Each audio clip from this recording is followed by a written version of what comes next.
సోదరుడు శ్రీధర్ రెడ్డి వాళ్ళ జేజీ ప్రభునందు నిద్రించింది. స్తుతి కూడికగా ఇప్పటి నుంచి జరుపుకుందాం. స్తుతికి సంబంధించిన వర్తమానాన్ని విందాం. ప్రభునందు మృతులు ధన్యులు. మరి ఆమె ప్రభునందు విశ్వాసం ఉంచి మంచి ముదిమి వచ్చే వరకు ఈ లోకములో జీవించి ప్రభు పిలుపు మేరకు ప్రభు సన్నిధికి ఈ నెల 9వ తేదీన చేరింది.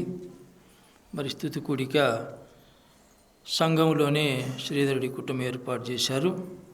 ఆ సందర్భంగా దేవుని వాక్యాన్ని విందాం. మామూలుగా క్రైస్తవ సమాజం కూడికలు ఏర్పాటు చేస్తారు. కొంతమంది కృతజ్ఞతాస్తుతి కూడికని ఏర్పాటు చేస్తారు. కొంతమంది ఆదరణ కూడికని చెప్పి ఏర్పాటు చేస్తారు. జ్ఞాపకార్థ కూడికని ఏర్పాటు చేస్తారు. అంటుబాపు కూడికని కొంతమంది ఏర్పాటు చేస్తారు. నేనైతే ఏది ఏర్పాటు చేయను. ఎందుకంటే ప్రభు మృతునిది ఎక్కడుంది? ఆమె ప్రభు సన్నిధిలో ఉంది. ప్రభునందు ఆయన ముఖదర్శనం చేస్తూ స్తుతిస్తూ ఉంటుంది. అయితే కృతజ్ఞత కలిగి ఉండటం మంచిదే, అదేం కాదు. నీతిమంతుని జ్ఞాపకం చేసుకున్నట ఆశీర్వాదకరం. ఇదేమైందంటే ఎందుకు నేను ఏర్పాటు చేయడం ఇష్టం లేదంటే లోకానికి మనకు తేడా ఉండాలి. వాళ్ళేంది అంటు వాపుకున్న దానికి కూడిక ఏర్పాటు చేస్తారు. మన వాళ్ళు కూడా 190 మంది అంటుపాప కూడిక అనకుండా పేరు మారుస్తున్నారు. అంతవరకే.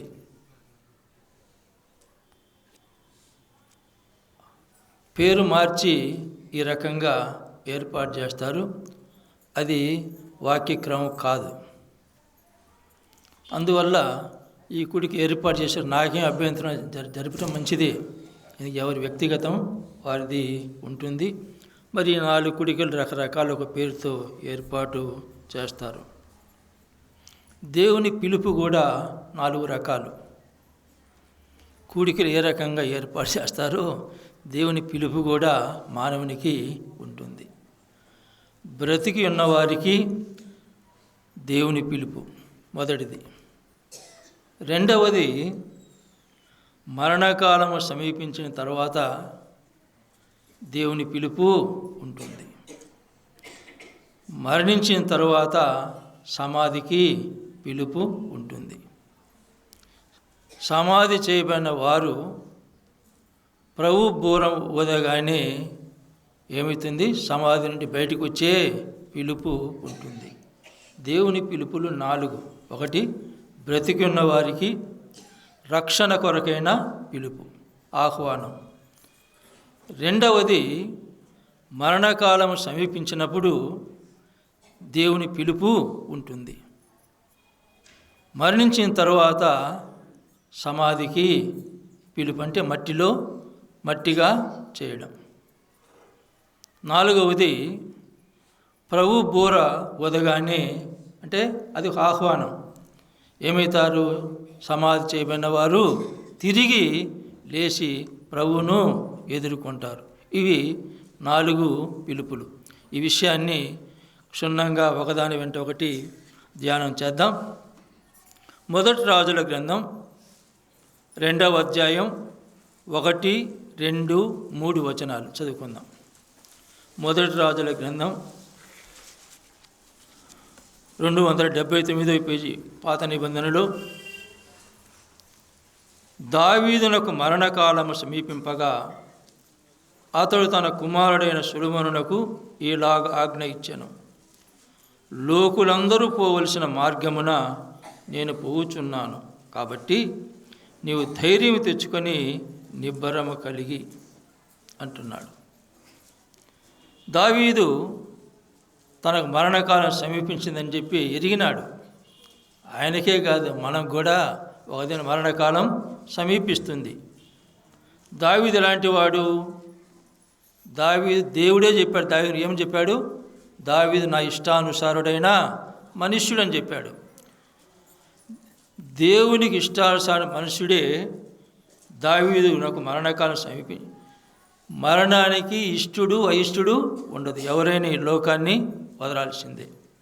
దావీదునకు మరణకాలం సమీపింపగా, దావీదుకు మరణ సమయం, కాలం అంటే సమయం, సమీపించగా ప్రతిదానికి సమయం ఉంటుంది.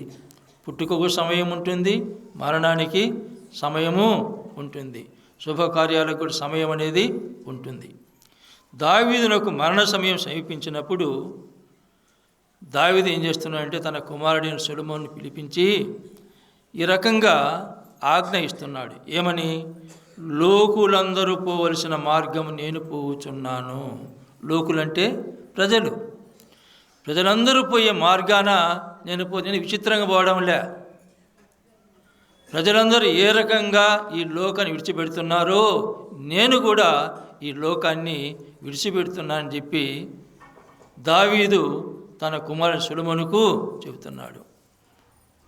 ఓబుల అవ్వ కూడా లోకులు ప్రజలందరూ పోయే మార్గాన్నే పోయింది.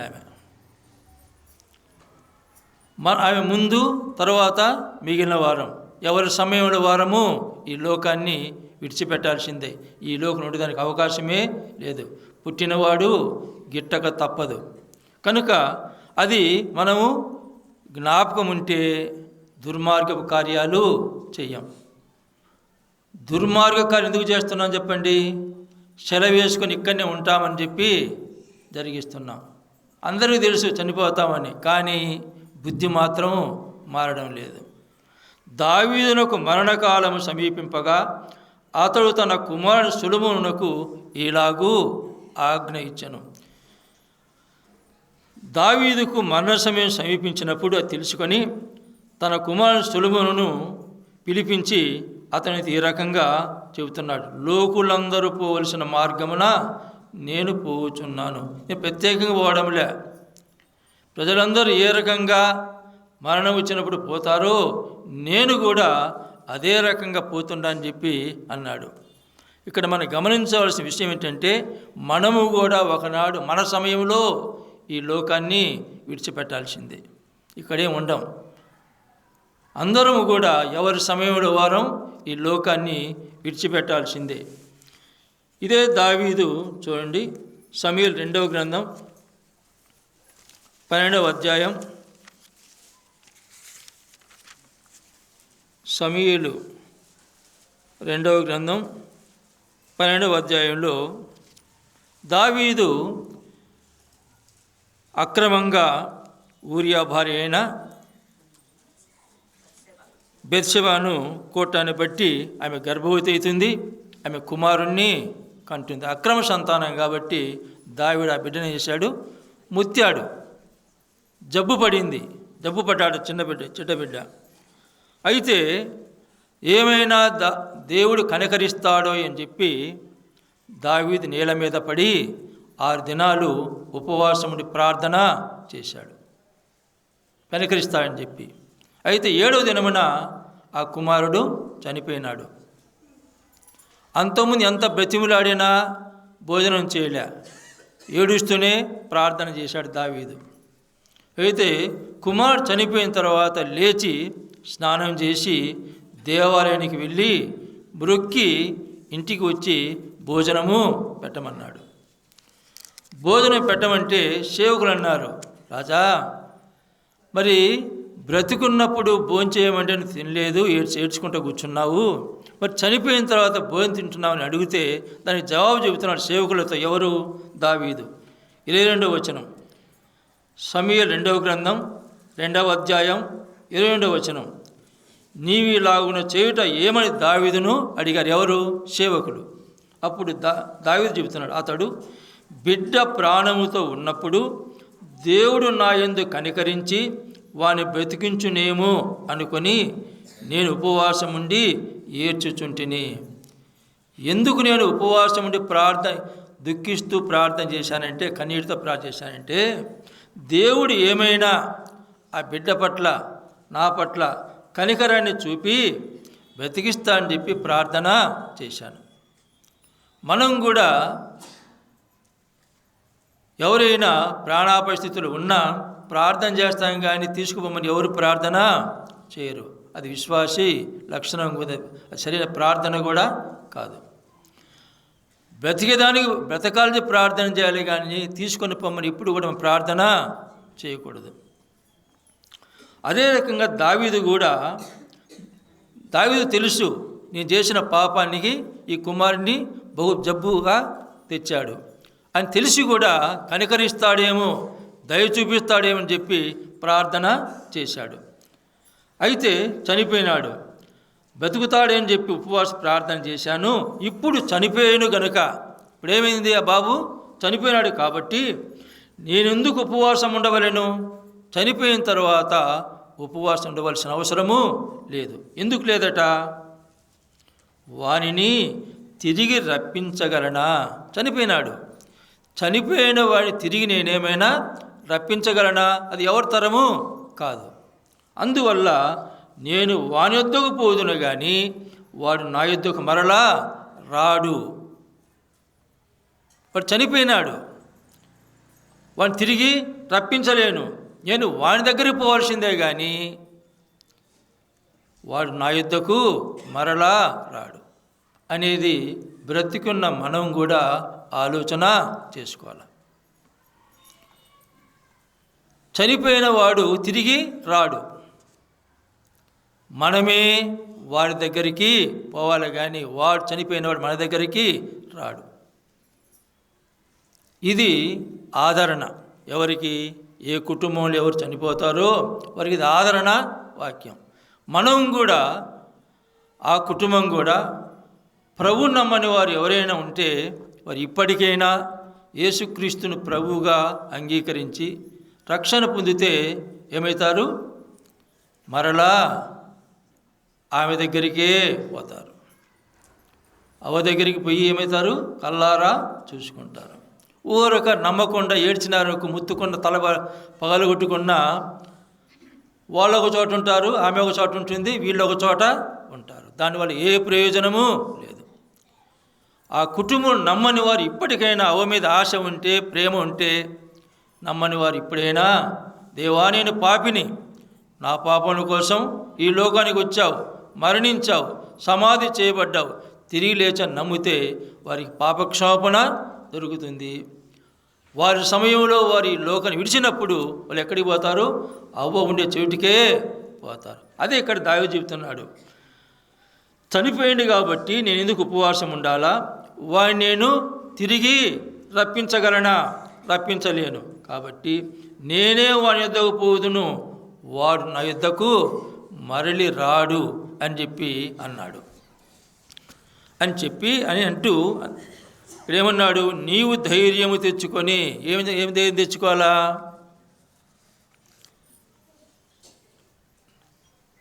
సొలొమోను ఏమని ధైర్యం తెచ్చుకోవాలా? దావీదు తన కాలం సమీపించింది, మరణము అవుతున్నాడు కాబట్టి నువ్వు ధైర్యం తెచ్చుకొని, ఏది నేను పోతున్నా, నీవు కూడా ఒకనాడు నా యొద్దకు వస్తావు అని ధైర్యం తెచ్చుకొని ఏం చేయాలట? ఇక్కడ 3వ వచనం చివర, మోషే ధర్మశాస్త్రములో వ్రాయబడి ఉన్న దేవుని కట్టడలను, ఆయన నియమించిన ధర్మమంతటిని, ఆయన న్యాయ విధులను, శాసనములను గైకొనుము. బ్రతుకున్న వాళ్ళు ఏం చేయాలంటే నిబ్బరంగా ఉండాలి, ధైర్యంగా ఉండాలి. ఉండి ఏం చేయాలా? దేవుని యొక్క ధర్మశాస్త్రం అంతటినీ అనుసరించే వారంగా ఉండాలి. కొంత కాదు, కొంత విడిచిపెట్టి కొంత ధర్మశాస్త్రం అంతటినీ, దేవుని కట్టడలను, న్యాయాన్ని అంతటినీ అనుసరించే వారముగా ఉండి ఈ లోకాన్ని విడిచిపెట్టాలి అని దావీదు తన కుమారునికి చెబుతున్నాడు. నేను పోతుండా, అయితే బ్రతికున్న నీవు దేవుని ధర్మాన్ని మర్చిపోవద్దు,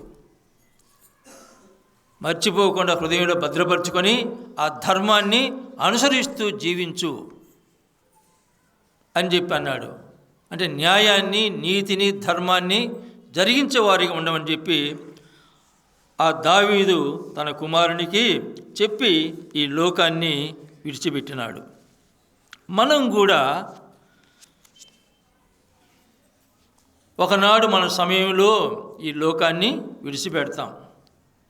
మిగిలిన వారు ధైర్యం తెచ్చుకొని నేను కూడా ఒకనాడు ఈ లోకాన్ని విడిచిపెడతాను, తర్వాత అక్కడ కలుసుకుంటానని చెప్పి ధైర్యం కలిగి నిబ్బరం కలిగి జీవించాలి.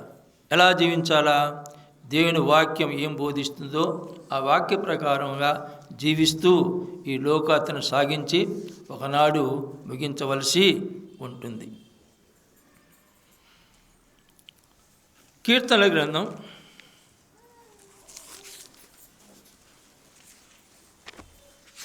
89వ కీర్తన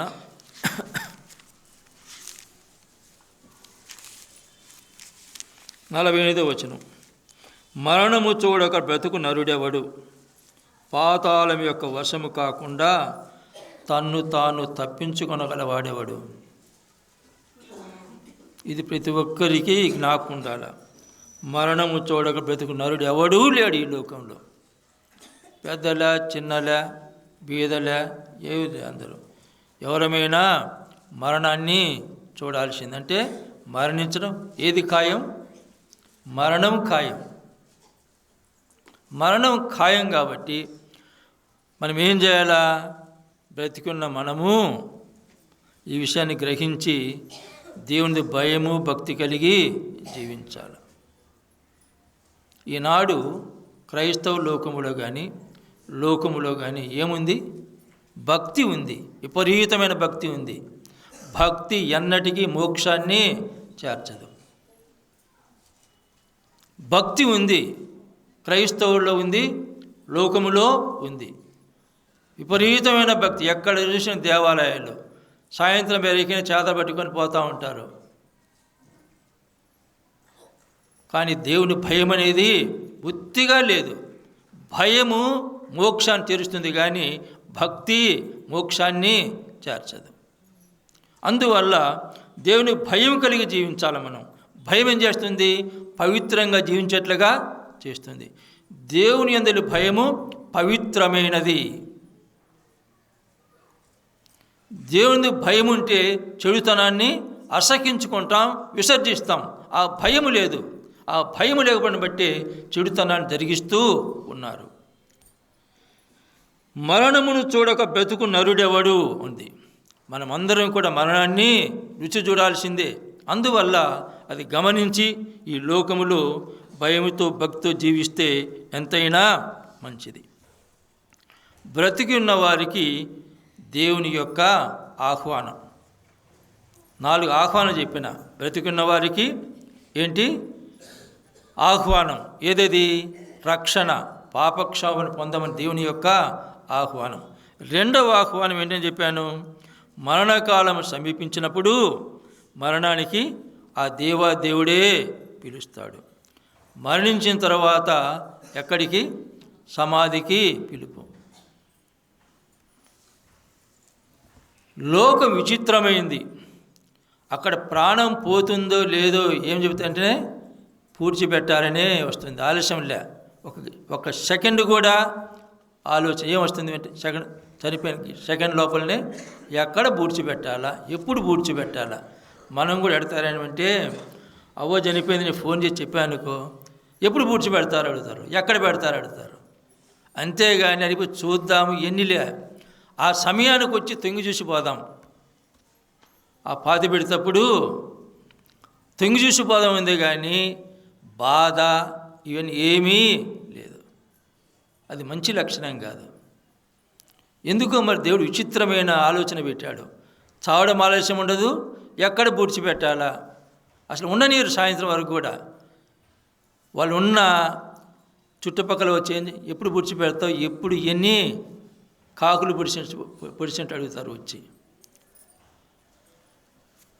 అందువల్ల మరణించిన తర్వాత ఏమవుతుంది? సమాధికి పిలుపు ఉంటుంది. సమాధి చేసిన తర్వాత ప్రభు రాకడలో ప్రభు తన బోర ఊదుతాడు. అప్పుడు ఏమవుతుంది? ఆ బోర ఊదగానే సమాధి నుండి వారు ప్రభు నమ్మిన వారు లేస్తారు. ఈ 4 పిలుపు. మొదటి పిలుపు ధ్యానం చేద్దాం. బ్రతికున్న వారికి దేవుని యొక్క పిలుపు. యెషయా గ్రంథం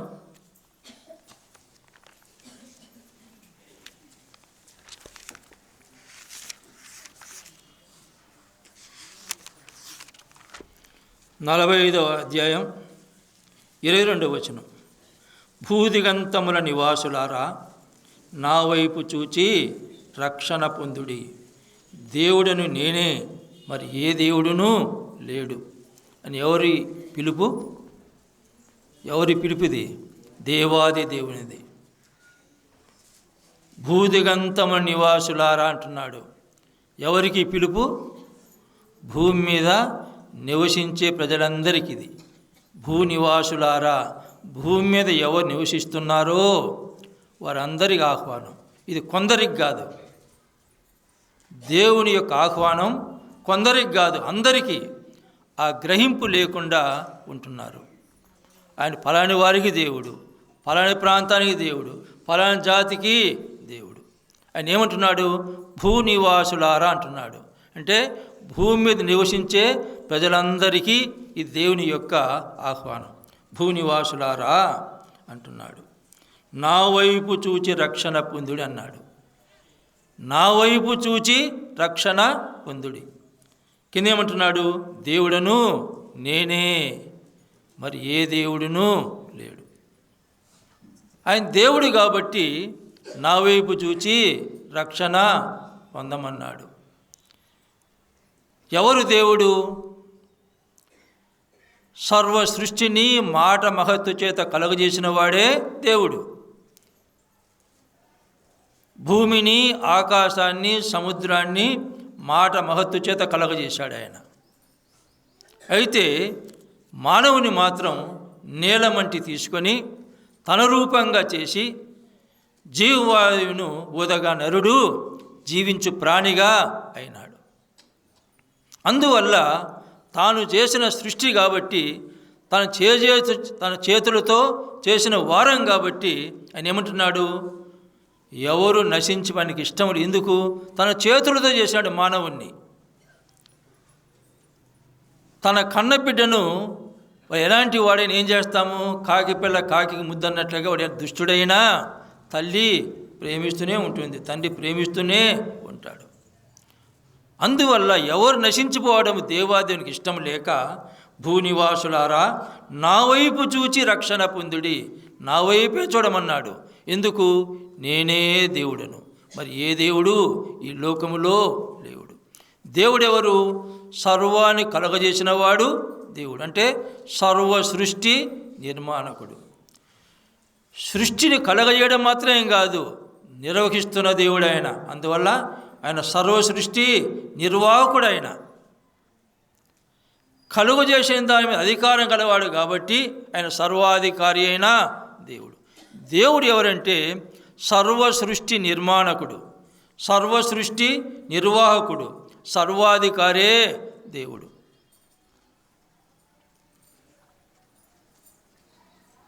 యుగ యుగములకు సజీవుడైన వాడే దేవుడు. చనిపోయిన వాడు. దేవునికి మరణము లేదు, మరణము లేనివాడు దేవుడు. మరణం ఉన్నవాడు దేవుడు కానే కాదు. యుగ యుగములు సజీవుడైన వాడే దేవుడు. పాపము లేనివాడు, పాపము చేయనివాడు, పాప ఎరుగనివాడు దేవుడు. కనుకనే ఆయన ఏమంటున్నాడు? భూదిగంతముల నివాసులారా నా వైపు చూచి రక్షణ పొందుడి. నా వైపు చూడమన్నాడు. ఎందుకు? నేను మిమ్మల్ని కలగజేసిన, వీరు నా కుమారులు కుమార్తెలు. అందువల్ల నా వైపు చూస్తేనే సరిపోదు. ఏం చేయాలా? నమ్మకం ఉంచాలి. నమ్మకమే విశ్వాసము. నా వైపు చూచి రక్షణ పొందమంటున్నాడు. యోహాను సువార్త 6వ అధ్యాయం 40వ వచనంలో ఏముంది? యోహాను సువార్త 6వ అధ్యాయం 40వ వచనంలో, కుమారుని చూచి ఆయన విశ్వాసముంచు ప్రతివాడును నిత్య జీవను పొందుటయే నా తండ్రి చిత్తము అంటున్నాడు. ఎవరైతే దేవుని విశ్వాసం ఉంచుతారో వారికి ఏముంటుంది? నిత్య జీవము. అంటే అగ్నిగుండము నుండి తప్పించబడతారు. యాతన పడకుండా, అగ్నిగుండ యాతన పడకుండా ఏమవుతాడు? మరణాన్ని దాడుతాడు. అంటే ఆయన విశ్వాసం ఉంచాలా. విశ్వాసం ఏమవుతుంది? రక్షణ అంటే పాపక్షమాపణ పొందడం, అగ్నిగుండములో పడకుండా కాపాడబడటం. అగ్నిగుండములో పడకుండా కాపాడుతానంటున్నాడు. నా వైపు చూచి నా యందు విశ్వాసం ఉంచినట్లయితే మీరు అగ్నిగుండములో పడకుండా కాపాడుతాను అని చెప్పి ఆ దేవాదేవుడు భూనివాసులకు ఆహ్వానము పలుకుతున్నాడు. కొత్త నిబంధనలు యేసుక్రీస్తు ప్రభు శరీరధారిగా ఈ లోకములో ఉన్నప్పుడు ఆయన కూడా ప్రజలను ఆహ్వానిస్తున్నాడు. ఏమని ఆహ్వానిస్తున్నాడు? ప్రయాసపడి భారం మోసుకొనుచున్న సమస్త జనులారా నా యొద్దకు రండి, నేను మీకు విశ్రాంతి కలుగజేతునని చెప్పి మత్తయి సువార్త 11వ అధ్యాయం 8వ వచనంలో దేవాదేవుడు ఆహ్వానాన్ని పలుకుతున్నాడు. పాత నిబంధనలో యెహోవా దేవుడు ఆహ్వానం పలుకుతున్నాడు. క్రొత్త నిబంధనలో ఆ యేసుక్రీస్తు ప్రభు ఆహ్వానం పలుకుతాడు. ఆయన భూనివాసులారన్నాడు. ఈయన ఏం చెప్తున్నాడు? ప్రయాసపడి భారం మోసుకొనుచున్న సమస్త జనులారా అన్నాడు. ఆయన సమస్త జనులు అన్నాడు, ఈయన సమస్త. తేడా ఏముంది? భారం మోసుకొనుచున్న. ఏ భారము? పాప భారం. ఆయన పాపభారం చెప్పలే. నా యుద్ధకు రండి, నా వైపు చూడండి, విశ్వాసం ఉంచండి, అగ్నిగుండం నుండి కాపాడుకోండి అని చెప్తే ఈయనేమంటున్నాడంటే ప్రయాసపడి భారం మోసుకొనుచున్న సమస్త జనులారా నా యుద్ధకు రండి అన్నాడు. పాపభారాన్ని మోసుకునే ప్రజలారా, సమస్త జనులారా అన్నాడు. ఈయనేమి ప్రాంతీయ భేదం లేదు, దేశ భేదం లేదు, జాతి భేదం లేదు, అందరినీ ఆహ్వానిస్తున్నాడు. సమస్త జనులారా నా యొద్దకు రండి అన్నాడు. ఎందుకు రమ్మంటున్నాడు? లోక పాపమును మోసుకొని పోయి దేవుని గొర్రెపిల్లగా ఈ లోకానికి వచ్చాడు. నేను వచ్చింది దేనికోసం? ఈ లోకానికి. లోక పాపాన్ని, లోకమంటే ప్రజలు, ప్రజలందరూ పాపాన్ని మోసుకొని పోయేదానికి నేను ఈ లోకానికి వచ్చాను, నువ్వు నా యొద్దకు రా అంటున్నాడు. ఒకరెవరైనా గడ్డి మోపు మోసుకొని పోతున్నారు అనుకోండి, ఇంకొకరు పిలిచి రామ్మా నేను నీ మోపు మోస్తానంటే ఒకటి ఆన్యం ఉంటే నేను రానంటే అట్ట చెప్పు, వస్తే కదా. నా యొద్దకు రండి అంటున్నాడు ఆయన. దగ్గరకు వస్తే ఏం చేస్తాడు? నీ పాపాన్ని నేను మోసుకుంటా అన్నాడు. ఈ గడ్డి మోపు మోసేవాడిని కూడా దగ్గరకు వస్తే ఏం చేస్తాడు? ఇతడు ఆ మోపు ఎత్తుకుంటాడు. ఎత్తుకుంటే ఏమవుతుంది? విశ్రాంతి కలుగుతుంది. పాపముతో ఉన్నటువంటి వారు ఎవరి దగ్గరికి రావాలా? ఆయన దగ్గరికి రావాలా. ఎవరి దగ్గరికి? ఎవరైతే పిలుస్తున్నారో ఆ పిలిచే ఆ దేవుని దగ్గరికి వచ్చినట్లయితే ఆ పాపని ఆయన మోసుకుంటాడు. ఎందుకని? లోక పాపమును మోసుకొని పోయి దేవుని గొర్రెపిల్లగా ఆయన ఈ లోకానికి వచ్చాడు. అందువల్ల ఆయన దగ్గరికి వస్తే ఏమవుతుంది? పాపక్షమాపణ కలుగుతుంది, పాపభారం తొలగిపోతుంది. ఈ పాపం వల్ల పాపాన్ని నేను మోసుకొని పోతానని చెప్పి ఆయన అంటున్నాడు. రోమీ రాసిన పత్రిక 3వ అధ్యాయం 11, 12 వచనాలు ఏముంది? నీతిమంతుడు లేడు, ఒక్కడును లేడు, దేవుని వెదకువాడు ఒక్కడు కూడా లేడు, అందరూ త్రోవ తప్పి ఏకముగా పనికి మానవారు అయినారని చెప్పి అంటున్నాడు. ఈ లోకములో, ఈ భూప్రపంచంలో నీతిమంతుడు ఒక్కడు కూడా లేడు. నీతిమంతుడు లేడు, ఒక్కడు లేడు. దేవుని వెదకువాడు కూడా ఒక్కడు కూడా లేడు. అందరూ ప్రపంచం మానవాళి యావత్తు త్రోవ తప్పి, త్రోవ ఎవరు? మార్గమైన యేసుక్రీస్తు విడిచిపెట్టి ఏమైనా దేవుని విడిచిపెట్టేవారు ఎలాంటి వారట? వాళ్ళు పనికి మాలిన వాళ్ళు. ఎవరు పనికిమాలిన వాళ్ళు? దేవుని యందు విశ్వాసం ఉంచని వారందరూ కూడా పనికిమాలిన వాళ్ళు అన్నాడు. 23వ వచనం ఏం చెబుతున్నాడు? ఏ భేదమును లేదు, అందరూ పాపము చేసి దేవుడు అనుగ్రహించిన మహిమను పొందలేక పోవుచున్నారన్నాడు. ఏ భేదము లేదు, అన్నిట్లో భేదం ఉంది, కానీ పాపం చేసే విషయంలో భేదమే లేదు. అన్ని ప్రాంతాల వాళ్ళు, అన్ని దేశాల వాళ్ళు, అన్ని జాతుల వాళ్ళు అందరూ పాపం చేసేవారే.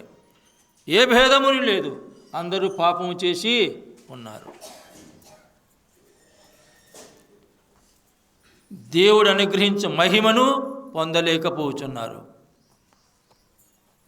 మహిమ ఇది రక్షణ. దేవుడిచ్చే రక్షణను పొందలేక పాపములోనే మురుగుతున్నారని చెప్పి అంటున్నాడు. మనం చేసే ప్రతిదానికి కూలి ఉంటుంది. ఈ పాపానికి కూడా కూలి ఉంది. ఏంటది? పాపం వలన వచ్చు జీతము మరణము. పాపం చేసి ఏమొస్తుంది? మరణం వస్తుంది. మీరు అంటారు, మరణము రుచి చూడక బ్రతుకు నరుడెవరన్నారు కదా. ప్రతి ఒక్కరికి మరణం. ఆ మరణం వేరు, ఈ మరణము వేరు. పాపము చేసి పాపములో మరణిస్తే అగ్నిగుండము, పాపక్షాపణ పొంది మరణం పొందితే మోక్షరాజ్యం. ఈ మరణగుండములో పడే లిస్టు ప్రకటన గ్రంథం 21వ అధ్యాయం 8వ వచనం రాశారు. ఎవరెవరట ఈ మరణగుండంలో పడేవాళ్ళు? పిరికివారు, అవిశ్వాసులు, అసఖ్యులు, నరహంతకులు, వ్యభిచారులు, మాంత్రికులు, విగ్రహారాధకులు, అబద్ధికులందరూ అగ్ని గంధకములతో మండు గుండములో పాలు పొందుదురు అంటున్నాడు. పిరికి వాళ్ళు. నమ్మితే మా కులం వాళ్ళు ఏమంటారు, మా నాయన ఏమంటాడు, మా భర్త ఏమంటాడు, మాకు ఇది పిరికివారు నమ్మితే. అవిశ్వాసులు అంటే విశ్వాసము ఉంచని వారు, అసఖ్యులు, నరహంతకులు. మనం ఏమనుకుంటామంటే మనిషిని చంపిన వాడే నరహంతకుడు అనుకున్నాం. వాడి మేలు మనకంటే. తోటి వారిని ద్వేషించేవాడే నరహంతకుడు. ఒక ఏడుతో చంపుతాడు చూడు, వానికంటే ఎవడు నరహంతకుడు? ద్వేషించేవారు. తోటి వారిని ద్వేషించేవాడే నరహంతకుడు. ఏముంది వాక్యములు? యోహాను రాసిన మొదటి పత్రిక 3వ అధ్యాయంలో 15వ ఏముంది? తన సహోదరుని ద్వేషించువాడు నరహంతకుడు ఉంది. సహోదరుని ద్వేషించువారు నరహంతకురాలు. తోటి వారిని ఎవరైనా సరే ద్వేషిస్తే వాళ్ళే నరహంతకులు. ఈ చంపిన వానికంటే వీళ్ళే నరహంతకులు. వాళ్ళకు కూడా ఎక్కడికి పోతారు? అగ్నిగుండానికి పోతారు. అబద్ధికులందరూ. ఈ చిన్న అబద్ధం పెద్ద తేడా ఉండదు. అబద్ధం అంటే అబద్ధమే. అబద్ధికులందరూ అగ్ని గంధకములతో మండు గుండములు పడి పోతారు. ఈనాడు సమాజంలో, విశ్వాసులు కానీ సమాజంలో కానీ అబద్ధాలు పుట్టలో నుంచి వచ్చినట్టు వస్తున్నాయి. నీళ్లు తాగినట్టు అబద్ధాలు ఆడతారు. నువ్వు ఎక్కడ ఉన్నావంటే ఇక్కడనే ఉన్నా అంటాడు. ఎక్కడ ఉంటాడు? ఎక్కడనే ఉంటాడు. వస్తున్నా అంటాడు అంతే. ఎప్పుడు వస్తాడు చెప్పి? ఎప్పుడో వస్తాడు. వస్తున్నా అంటాడు అంతే. ఇది అబద్ధం. ఇది కూడా అబద్ధమా? అబద్ధికులందరూ అగ్ని గంధకములు మండే గుండములో పడతారు. ఇది ఎవరు? ప్రభు నమ్మని వారు. తర్వాత విగ్రహాలను పూజించేవారు, వ్యభిచారము చేసేవారు, నరహంతకులు. వీళ్ళందరూ కూడా ఎక్కడికి పోతారు? ప్రభు సన్నిధికి చేరు, మోక్షరాజ్యాన్ని చేరు. వీరందరూ కూడా అగ్నిగుండములో పడవేయబడతారని చెప్పి దేవుని వాక్యం సెలవిస్తుంది. అయితే ఈ పాపం అనే అగ్నిగుండము నుండి తప్పించుకోవడం ఎలా? ఉంది మార్గం. ఈ పాపం అనే అగ్నిగుండములో పడకుండా తప్పించుకోవడం ఎలా అంటే, హెబ్రీ రాసిన పత్రిక 9వ అధ్యాయం 22వ వచనంలో ఏముందంటే, రక్తము చిందించబడకుండా పాపక్షాపణ కలగదని ధర్మశాస్త్రం చెబుతూ ఉంది. రక్తము చిందించబడకుండా పాపక్షాపణ కలగదు. అందుకనే ఈనాటికి కూడా గ్రామాల్లో ఏం చేస్తున్నారు? రక్తాన్ని చిందిస్తున్నారు. తెలియక ఏం చేస్తున్నారు? గ్రామానికి శాంతి అని ఏదో ఒక ఎద్దునో, ఒక దున్ననో, ఒక గొర్రెనో, ఒక మేకనో, ఒక కోన్ని బలి ఇస్తున్నారు. ఆ రక్తం చిందించబడకుండా పాపక్షాపణ కాదని చెప్పిన మళ్ళా అదే 10వ అధ్యాయం 4వ వచనం ఏం చెబుతుంది? ఎడ్ల యొక్కయు మేకల యొక్క రక్తము పాపమును తీసివేయుట అసాధ్యము. ఎద్దులు నరిగితే, మేక నరిగితే, కోని నరిగితే దీనివల్ల పాపము తీసివేయడం సాధ్యము కాదు. మరి ఎలా? పరిశుద్ధుని రక్తము అవసరం. పరిశుద్ధుడెవరు? నీతిమంతుడు లేడంటున్నాం. పరిశుద్ధ దేవుడు ఒక్కడే పరిశుద్ధుడు. అసలు ఈ మరణ శాసనం రాసింది ఎవరు? దేవాదేవుడే. ఎప్పుడు రాసినాడు? ఆదికాండం 2వ అధ్యాయంలోనే ఆ దేవాదేవుడు మరణ శాసనాన్ని రాసినాడు. దేవుడు నీలమంటిని తీసుకొని తన రూపం చేసి జీవవాయువును ఊది నరుణ్ణి జీవించు ప్రాణిగా చేశాడు. ఏదెనులో దేవాదేవుడు ఒక తోట వేశాడు. సకల జాతి వృక్షాలను భూమిలో నుండి మొలిపించినాడు. సేద్యం చేయడానికి, తోటను కాసేదానికి ఆ నరుణ్ణి ఆ ఏదెను తోటలో ఉంచాడు. ఏం చెప్పాడు? అన్ని చెట్ల ఫలాన్ని తినవచ్చు, అయితే మంచి చెడు తెలియజెప్పే వృక్ష ఫలాన్ని తినవద్దు, తింటే నిశ్చయంగా చేస్తావన్నాడు. తింటే చేస్తా. అప్పుడు అది మరణశాసనం రాసినాడు. నరుడు ఒంటరిగా ఉండటం మంచిది కాదని ఆ నరునికి గాఢ నిద్ర కలుగజేసి ప్రకటెముకను తీసి నారిని చేశాడు. నరు నుండి చేయబడింది కాబట్టి నారి అయింది. వివాహం చేశాడు. అంటే కుటుంబ వ్యవస్థను దేవుడే ఏర్పాటు చేశాడు. సహకారిగా ఉండాలని చెప్పి ఏదైనా తోటలో ఉన్నారు. దేవుడు చేసిన జంతువులు సర్పము యుక్తి గలది. అది ఆదాము లేనప్పుడు ఆ తోటలోనికి వచ్చింది. ఒంటరిగా ఉంది. ఎవరు? అవ్వ. ఇది నిజమా అంది. ఏం చెప్పలే. ఇదే మోసపుచ్చడం అంటే. అప్పుడే చెవి ఏంది ఇట్లా పెడతారు, చెవి పెడతారు. ఇది నిజమా అంది. ఈ తోట చెట్లలో ఏ చెట్టు ఫలమే తినకూడదు దేవుడు చెప్పినాడా అని అడిగింది. వెంటనే ఏమైంది? కక్కింది అంతే, ఇంకా ఆలస్యంలే. అవును, ఈ చెట్టు ఫలం తిని చేస్తావని చెప్పి అంది. చావనే చావు అంది. ఏది? ఈ సర్పం, ఈ సాతాను. ఇంకేమంది? మీరు చావరు, దేవదూతల మాదిరి ఉంటే ఆ చెట్టు ఫలాలు తింటే అని చెప్పింది. ఇంకా దేవుడు ఇంకా నాకేంగా అని చెప్పింది. వెంటనే కోసుకుంది, తిన్నది. భర్త రాగానే ఆదాం కూడా ఇచ్చింది. ఈ మూగిగాడు కూడా తినేసినాడు. ఇది ఎక్కడి నుంచి వచ్చింది? ఏం అడగాలి కదా, ఏ చెట్టు ఫలం ఇచ్చినావని. అనకుండా తినే ఉన్నారు. ఈనాడు కూడా అంతే. భర్తలు చాలామంది 170 మంది ఎలా అని అంటే భార్య ఏం చెప్తే సిట్ అంటే సిట్టే, స్టాండ్ అంటే స్టాండే. దానివల్ల ఏమవుతున్నాయి? కొంపలు కొల్లేరైపోతున్నాయి. కుటుంబ బాధ్యత భార్య ఎవరికి తెలుస్తుంది? భర్తకు తెలుస్తుంది. వీరి మాట వినడం వల్ల ఏమవుతుంది? మనకు వచ్చే ఆదాయం ఎంత, ఖర్చు ఎంత అనేది ఏ జ్ఞానం లేదు. అప్పుల పాలైపోతున్నారు, ఇబ్బందుల పాలైపోతున్నారు. ఈ ఆదాం కూడా ఏ చెట్టు ఫలం అడగకుండా ఏం చేసి తినేసినాడు. తింటే ఏమైనాయి? కళ్ళు తెరవబడ్డాయి. అంటే అర్థమైంది? పాపం ప్రవేశించింది, పాపం వచ్చింది. దేవతలు కాదు, దయ్యాలైనారు. అంతవరకు ఎలా ఉన్నారు వాళ్ళు? దిగంబరుగానే ఉన్నారు. ఉండి కూడా ఏమైనారు వాళ్ళు? సిగ్గు ఎరుగకు ఉన్నారు. పాపం అంటే తెలియకుండా ఉన్నారు వాళ్ళు. అయితే ఇప్పుడేమైంది? సిగ్గు అయింది. వెంటనే ఏం చేసినారు? ఆ చెట్రాకులన్నీ కోసుకొని కచ్చడాలు చేసుకొని ధరించినారు. వీళ్ళు రోజు చల్లని పూట దేవునితో సహవాసం చేసేవాళ్ళు. ఎవరు? ఆదాము అవ్వలు. దేవుడు యథాప్రకారంగా వచ్చాడు. వీళ్ళు ఎదురెక్కి వచ్చేవాళ్ళు. అయితే ఈరోజు రాలే. ఆదామా ఎక్కడున్నావు అన్నాడు. ఏం చెప్పినాడు జవాబు?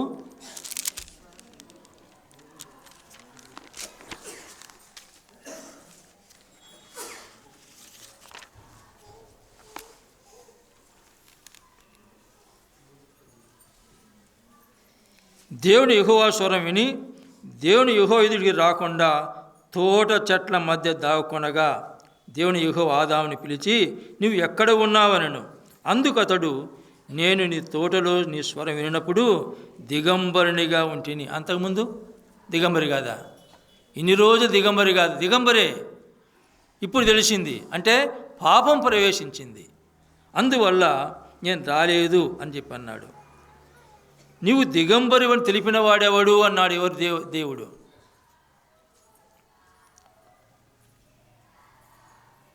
ఇంకేమన్నాడు? నీవు తినకూడదని నేను నీకు ఆజ్ఞాపించిన వృక్షఫలములను తింటివా అని అడిగాడు. అవునయ్యా తిన్నా అని చెప్తూ ఊరుకోకుండా, నేను కాదు నా భార్య ఇచ్చింది తిన్నా అన్నాడు. ఆమె ఏమంది? ఆ సాతాను చెప్పినాడు నేను తిన్నా. అంటే ఒకరి మీద నేరాలను ఒప్పుకున్నారు, కానీ నేరం ఒప్పుకోవడంలే. మనస్ఫూర్తి ఒప్పుకుంటే పాపక్షమాపణ జరిగేది, మనకి పాపం వచ్చేదే కాదు. ఆజ్ఞ అతిక్రమమే పాపం, మాట వినకపోవడమే పాపం. ఈనాడు సంఘములు ఏం చెప్పినా వింటున్నారా? ఎందుకు వినడంలే? పాపం కాదులేమ్మని. మాట వినకపోతే పాపం. దాన్ని బట్టి లోకంలోనికి ఈ పాపం అనేది వచ్చింది. అందువల్ల ఎవరు మరణశాసనం రాసింది? ఎవరు? దేవాది దేవుడే మరణశాసనాన్ని వ్రాశాడు. వ్రాసిన వాడు జీవించుండగా మరణశాసనము చెల్లుబాటు కాదు. అందువల్ల దేవుడు మరణిస్తేనే ఈ పాపానికి పరిహారం కలుగుతుంది. మరి మరణం ఉన్నవాడు దేవుడు కాదు, మరణం లేనివాడే దేవుడు. ఆ దేవుడే యేసుక్రీస్తు అని ప్రభు పేరుతో ఈ లోకానికి వచ్చాడు. అదే విషయాన్ని యోహాను రాసిన మొదటి పత్రిక 4వ అధ్యాయం 10వ వచనంలో ఈ విధంగా రాయబడింది. మనము దేవుని ప్రేమించితమని కాదు, తానే మనల్ని ప్రేమించి మన పాపములకు ప్రాయశ్చిత్తమైనటకు తన కుమారుని పంపి. ఇందులో ప్రేమ ఉన్నది. మనము దేవుని ప్రేమించదమని కాదు. ఏం చదువుకున్నాం మనం? రోమీ రాసిన పత్రిక 3వ అధ్యాయం 12వ వచనం ఏం చదువుకున్నాము? దేవుని వెదకువాడు లేడని ఉంది. మనం ఎవరో వెదకలే దేవుణ్ణి. అది ఇక్కడ చెబుతున్నాడు. మనము దేవుని ప్రేమించదమని కాదు, మనం దేవుని వెదకలే, ఆయనే మనల్ని ప్రేమించి మన పాపములకు ప్రాయశ్చిత్తము చేయడానికి తన ఒక్కగానొక్క కుమారుని ఈ లోకానికి పంపించాడు. మన పాపములకు ప్రాయశ్చిత్తం చేయడానికే, మన పాపములను మోసుకొని పోవడానికే ఆ యేసుక్రీస్తు ప్రభువును ఆ దేవాదేవుడు ఈ లోకానికి పంపాడు. పంపిన ప్రభు ఏం చేశాడంటే, యోహాను రాసిన మొదటి పత్రిక 2వ అధ్యాయం, ఆయనే, ఎవరాయన? ఆ యేసుక్రీస్తు ప్రభువే మన పాపములకు శాంతికరమై ఉన్నాడు. ఆయన మన పాప నిమిత్తం ఒక్కగానొక్క బలిగా, శాంతి అంటే ప్రాయశ్చిత్తం, అంటే బలి అయినాడు. ఆయన బలిగా అర్పించబడ్డాడు. ఎవరి నిమిత్తం? మన పాపముల నిమిత్తం ఆయన ఒక్కగానొక్క బలిగా అయినాడు. అంటే పక్కన ఇంకేమంటున్నాడంటే, సర్వలోకమునకు శాంతికరమై ఉన్నాడు. ఒక్కని కోసం కాదు ఆయన బలి అయింది. సర్వలోకం అంటే ప్రపంచంలో ఉన్న మానవాళి యావత్తు కోసం ఒక్కగానొక్క బలిగా అప్పగించబడ్డాడు. అయితే ప్రజలకు తెలియకుండా ఏదో ఆ దేశం దేవుడు, ఈ దేశం దేవుడు, ఆ జాతి దేవుడు అని చెప్పి భావిస్తున్నారు. దానివల్లనే నరకానికి డైరెక్ట్గా పోతున్నారు. అందరి కోసం ప్రాణం పెట్టాడు, అందరి కోసం బలిగా అప్పగించుకున్నాడు. బలి అంటే నరకడం. ఈనాడు నరకబడిలే. ఏమైనా హెబ్రీ రాసిన పత్రిక 2వ అధ్యాయం 9వ వచనంలో ఏముంది? దేవుని కృప వలన ఆయన ప్రతి మనిషిని కొరకు మరణాన్ని అనుభవించాడు. మరణించడం వేరు, మరణాన్ని అనుభవించడం వేరు. మనము చేతులతో చేసిన పాపముల కోసం ఆయన చేతుల చీరలు కొట్టబడ్డాయి. మనం నడిచి కాళ్ళతో చేసిన పాపముల కోసం ఆయన కాళ్ళలో మేకులు కొట్టబడ్డాయి. మన నీచ తలంపుల కోసం ప్రక్కలో బల్లెపోటు పొడుగుపడింది. శిరస్సుతో చేసిన పాపముల కోసం శిరస్సు మీద ముళ్ళ కిరీటము ఈ రకంగా ఘోరాతి ఘోరం శిక్షను మన పాపముల కోసం ఆయన అనుభవించినాడు. ఆయన అనుభవిస్తూ కూడా ఏమన్నాడు ఆయన? తండ్రి, వీరేమి చేయుచున్నారో వీరు ఎరుగరు. తెలియక చేస్తున్నారు ఇవన్నీ నాకు. తండ్రి, వీరేమి చేయుచున్నారు వీరు ఎరుగరు, క్షమించమని చెప్పి ఆ దేవాదేవుణ్ణి ప్రార్థించాడు. ఉదయం 9 నుండి సాయంత్రం 3 గంటల వరకు ఆ శిలువ మీద ప్రభు వేలాడబడి ఉన్నాడు. గట్టిగా కేకవేసి, తండ్రి, నా ఆత్మను నీ చేతికి అప్పగిస్తున్నానని చెప్పి తన ప్రాణాన్ని విడిచాడు. అంతేగాని వారు శిలువ వేస్తే చనిపోలే, ఆయనే ప్రాణం పెట్టాడు. ఎవరికిచ్చాడు ఆత్మను? తండ్రి అయిన దేవుని చేతికి ఆత్మను అప్పగించాడు, ప్రాణము విడిచాడు. ప్రాణం పెట్టుటకు అధికారం ఉంది, ప్రాణం తీసుకుంటే అధికారం ఉందని చెప్పి యోహాను రాసిన సువార్త 10వ అధ్యాయం 18వ వచనంలో వ్రాయబడి ఉంది. ఆయన అంతేగాని ఆ యూదులు చేసే శిలువకు ఆయనే మరణించలే. లేఖన ప్రకారం ఆయన మరణించాలి కాబట్టి ఆ శిలువలో ఆయన తండ్రికి ఆత్మను అప్పగించాడు, మరణించాడు. మరణించడం ఏం చేస్తారు? ఇప్పుడే విన్నాం. ఏమవుతుంది? సమాధి చేశారు. తిరిగి లేస్తానని చెప్పాడు. లేఖన ప్రకారం 3వ దినం తిరిగి లేచాడు. లేచిన ప్రభు 40 దినాలు ఈ భూమి మీద సంచరించాడు, శిష్యులతో ఉన్నాడు. శిష్యులు చూస్తుండగానే పరలోకానికి ఆరోహణము అయినాడు. ఏ రకంగా ఆరోహణమైనాడు పరలోకానికి, అదే రకంగా పరలోకం నుండి కిందికైనా దిగి వస్తా. అదే క్రైస్తవ నిరీక్షణ. నిరీక్షణ అంటే ఎదురు చూడటం. ప్రభు ఎప్పుడు వస్తా అని ఎదురు చూసేదే క్రైస్తవ నిరీక్షణ. కాబట్టి ఆయన అలాంటి ప్రభువునందు విశ్వాసం ఉంచితే ఏమవుతుంది? పాపక్షమాపణ కలుగుతుంది. ఆ ప్రభు చేసిన కార్యాన్ని నమ్మాల. దేవా, నేను పాపిని, నా పాపముల కోసం ఈ లోకానికి వచ్చావు, మరణించావు, సమాధి చేయబడ్డావు, తిరిగి లేచని నమ్మితే వెంటనే ఈ క్షణములోనే పాపాన్ని క్షమించే దేవుడుగా ఉన్నాడు. అదే ఆయన ఆహ్వానం. ఎవరికి? బ్రతికినటువంటి వారికి. బ్రతికి ప్రభువునందు విశ్వాసం ఉంచని వారికి ఆహ్వానం ఇదే. మరి ఇప్పుడైనా యేసుక్రీస్తు విశ్వాసం ఉంచి రక్షణ పొంది ఆయన కృపకు పాత్రలు కావాల్సిందిగా మనవి చేస్తున్నాం. మరణానికి పిలుపు ఎప్పుడు? ప్రతి ఒక్కరికి మరణకాలం, మరణ సమయం ఉంటుంది. ఆ సమయంలో మరణించాల్సిందే. కీర్తనల గ్రంథం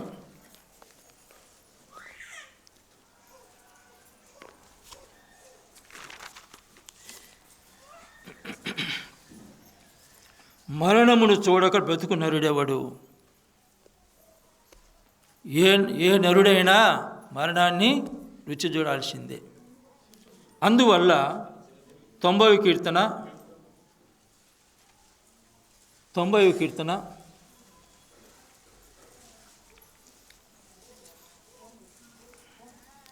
3వ వచనం. కీర్తనల గ్రంథం 90వ కీర్తన 3. నరులారా, తిరిగి రండని నీవు సెలవిచ్చుచున్నావు. చాలనైనా ఇన్ని రోజులు బతికిన ఈ భూమి మీద తిరిగి రండి అంటున్నాడు. నీ సమయం అయింది, నీ టైం అయింది, తిరిగి రండి అంటున్నాడు. ఇది మరణానికి దేవుని ఆహ్వానం. బ్రతికున్నప్పుడు పాపక్షమాపణ పొందమని అన్నాడు. తర్వాత ఏమంటున్నాడు? ఇప్పుడు నీ టైం అయిపోయింది, నరులారా తిరిగి రండి అని చెప్పి ఆ దేవాదేవుడు మరణానికి ఆహ్వానిస్తూ ఉన్నాడు. మరి మరణించిన తర్వాత సమాధికి పిలుపు అక్కడనే ఉంది. 3వ వచనం. నీవు మనుష్యులను మంటికి మార్చుతున్నావు. ఎవరు మార్చేది? మనం కాదు, దేవుడే చెప్పినాడు. మట్టిలోంచి నేను చేసిన వాళ్ళ మట్టిలోనే కలపమన్నాడు. ఈ మట్టి శరీరాన్ని మీరు మరలా మంటికి మార్చమని అన్నాడు. ఆయన ఆజ్ఞ మేరకే తెలియకుండా అయినా ఆ మట్టిలోని మళ్ళా పూడ్చిపెడుతున్నాం. కాల్చిన కానీ మట్టిలో కలిసిపోతుందా లేదా బూడిదా? మట్టిలోనే కలిసిపోతుంది కాల్చిన కానీ. కానీ ఇక్కడ నీవు మనుషులను మంటికి మార్చుచున్నావు అన్నాడు. మరణించిన వారిని పిలుపు ఏంటి? వాళ్ళ మంటిలో కలపాలి. ఎందుకు? మంటితో చేశాడు కాబట్టి. ప్రసంగి జ్ఞాని ప్రసంగి ఇంకా ఇక్కడ బాగా చెబుతున్నాడు. 12వ అధ్యాయం 7వ వచనం, మన్నైనది వెనుకటి వలనే మరలా భూమికి చేరును. ఈ మన్నైనది ఏది? ఈ మట్టి శరీరము, ఇది మంటితో చేసింది కాబట్టి ఈ తిరిగి మన్ని ఎక్కడికి పోవాలా? మంటిలోనే కలపాల. ఇది మరణించిన తర్వాత సమాధియే పిలుపు. ఈ మంటి శరీరం మరలా మంటిలోనే కలపాల. 4వది ఏమిటి? సమాధి చేయబడిన వారికి కూడా వారికి ఎప్పుడు పిలుపు ఉందంటే, యేసుక్రీస్తు ప్రభు తిరుగా ఈ లోకాన్ని వచ్చినప్పుడు బూర ఊదుతాడు. ఆ బూర ఊదినప్పుడు ఈ సమాధి చేయబడిన వారు ఏమవుతారు? తెస్సలోనికి రాసిన మొదటి పత్రిక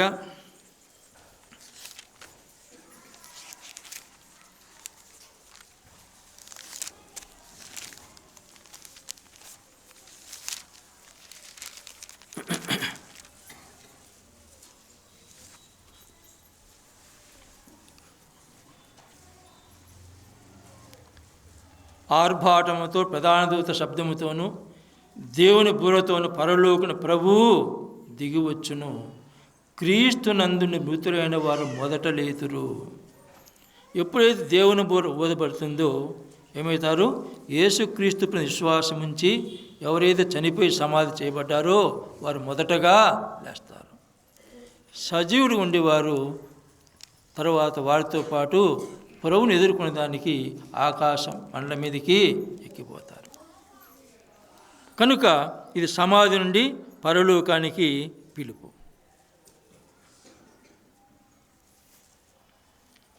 మనం ఇప్పుడు ఏ కూడిక ఏర్పాటు చేసుకుంటున్నాం? స్తుతి కూడిక. ఎందుకు స్తుతిస్తారంటే అది కూడా చూద్దాం. ప్రసంగి గ్రంథం. కృతజ్ఞత అంటే చేసిన మేలు మర్చిపోకుండా ఉండేది. చేసిన మేలు మర్చిపోకుండా ఉండి స్తుతించేదే కృతజ్ఞత స్తుతి కూడిక.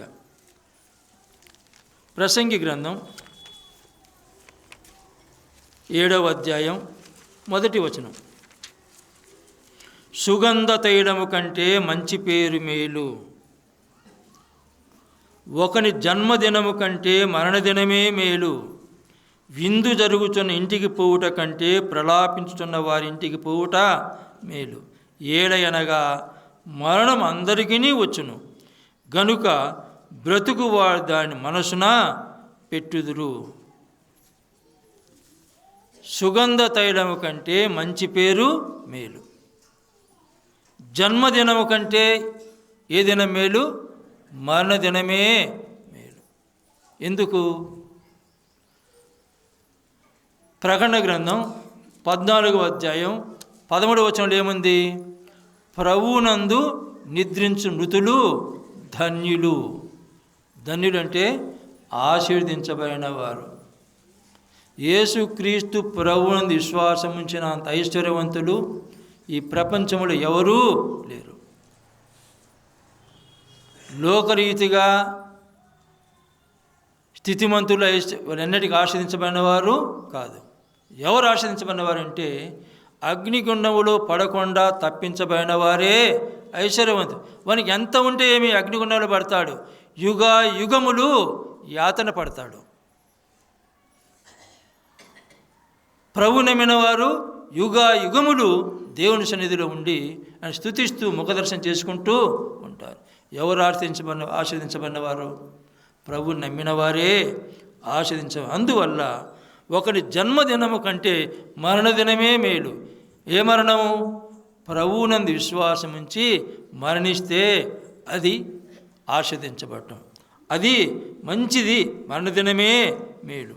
విందు జరుగుచున్న ఇంటికి పోవుట కంటే ప్రలాపించున్న వారి ఇంటికి పోవుట మేలు. ఎందుకంటే మరణం అందరికీ వచ్చును. మరణం కొందరికి కాదు, అందరికి మరణం వస్తుంది. అందువల్ల ఆ మరణం మీద మన మనసు పెట్టి ఉండాలి. అయితే లోకం ఎలా ఉంటుందంటే, విందు జరుగుతుందంటే గుంపులుగా పోతారు. వాడు చనిపోయానంటే భయపడి పోరు, దగ్గర కూడా పోరు, దూరంగా చూస్తారు. దూరంగా అంటే వీడు శిల వేసుకుని ఉంటాను అనుకుంటాడు. ఎవడు శిల వేసుకుంటేదిలే. శిల ఏంది? నిర్జీవమైన శిల, ప్రాణము లేనిది శిల. కాబట్టి బాధల్లో ఉన్నవారి దగ్గరికి పోవడం మానవత్వం ఉన్నవారి లక్షణం. మానవత్వం ఉంటే ఎవరు బాధల్లో ఉంటారో, ఎవరు దుఃఖములు ఉంటారో, ఎవరు వేదనలు ఉంటారో వారిని పోయి పరామర్శించాలి. అది మానవత్వం యొక్క లక్షణం. విందుపోయి ఇంటికి పోవడం కాదు, ప్రలాపించున్న వారింటికి పోవడం ఏమంటున్నాడు? మేలంటున్నాడు. ఎందుకు? నువ్వు కూడా ఒకనాడు లోకాన్ని విడుస్తావు. మరణం అందరికీ వచ్చును, అందరికీ మరణం వస్తుంది. అందువల్ల ఎవరింటికి పోవాలా? ప్రలాపించిన ఇంటి వారికి వెళ్ళాలి. భూస్థాపన కార్యక్రమంలో కొందరు కాదు, అందరూ పాలు పొందాల. పాలు పొందకపోతే నిన్నెవడు పాతి పెడతాడు చెప్పండి? కుక్కలు తినాల్సి వస్తుంది.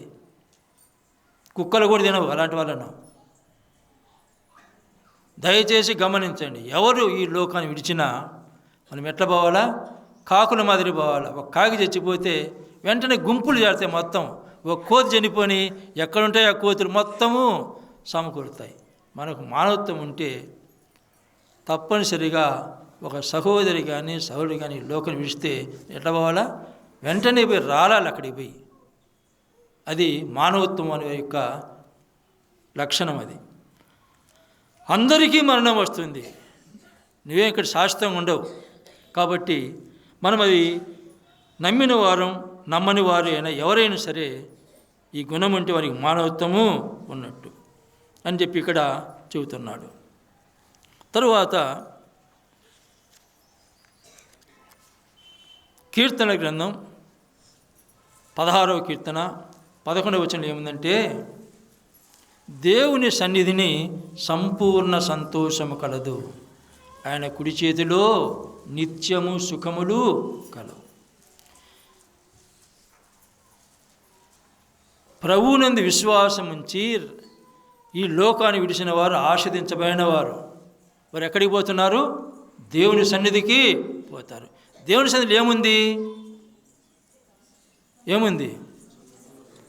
ఇప్పుడే చెప్పిన సంపూర్ణ సంతోషం ఉంది. ఈ లోకంలో సంతోషమే లేదు, సంపూర్ణం కాదు కదా, సంతోషమే ఉండదు.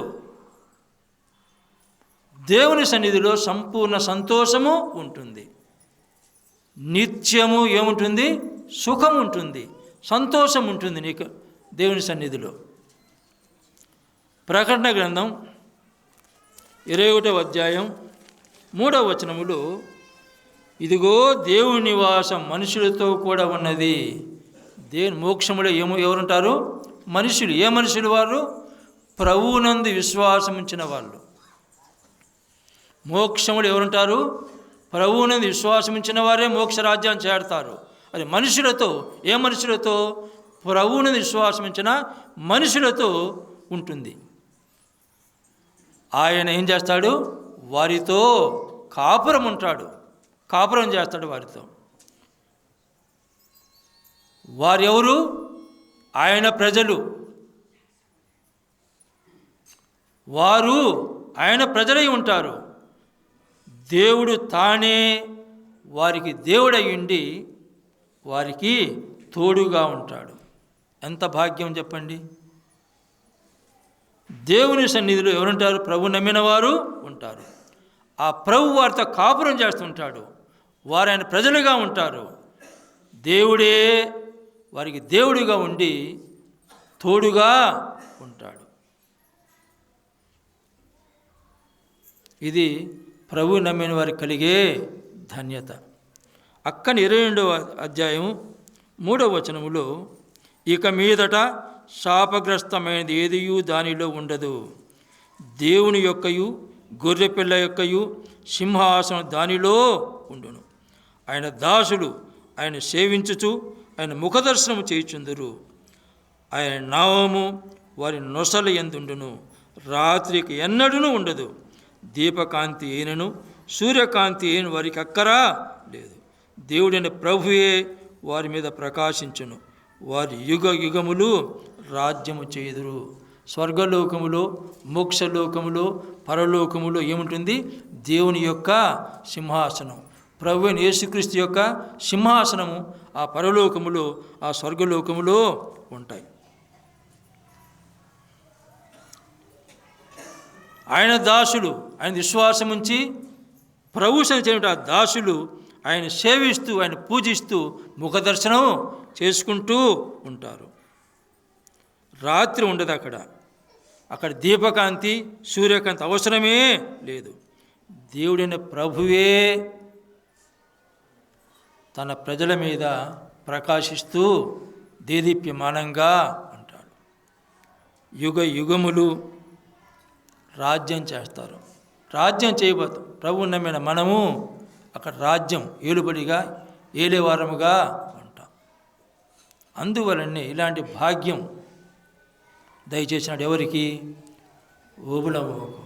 అందుకే కృతజ్ఞతగా స్తుతించాలి మనం. అంత భాగ్యం పొందింది ఆమె.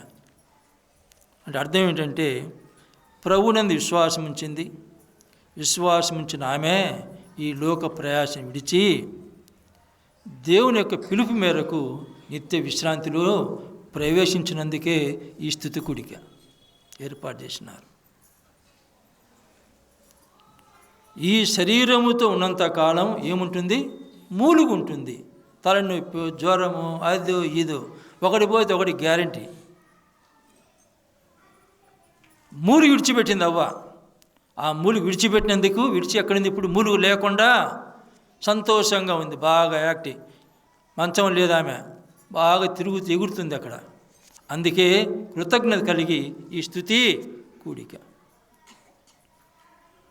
దేవుని సన్నిధిలో చేరి ఆ దేవాదేవుని ముఖదర్శనం చేస్తూ ఎలా ఉంది ఆమె? సంతోషంగా ఉంది. అందుకే ఈ స్తుతి కూడిక. ఈ మూరు విడిచిపెట్టి, ప్రయాస విడిచిపెట్టి దేవుని సన్నిధిలో ఉంది. అందుకు వారు కృతజ్ఞత కలిగి ఈ కూడిక ఏర్పాటు చేశారు.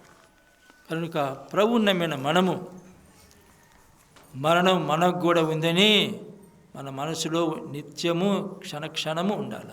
ఉండి దేవుని యొక్క కట్టలను, ధర్మాన్ని, నీతి అనుసరిస్తూ జీవించి ఈ లోకయాత్ర ముగిస్తే ఆ పరలోకంలో మనకు బహుమానాలు, కిరీటాలు ఉంటాయి. ప్రవచన వాక్యం.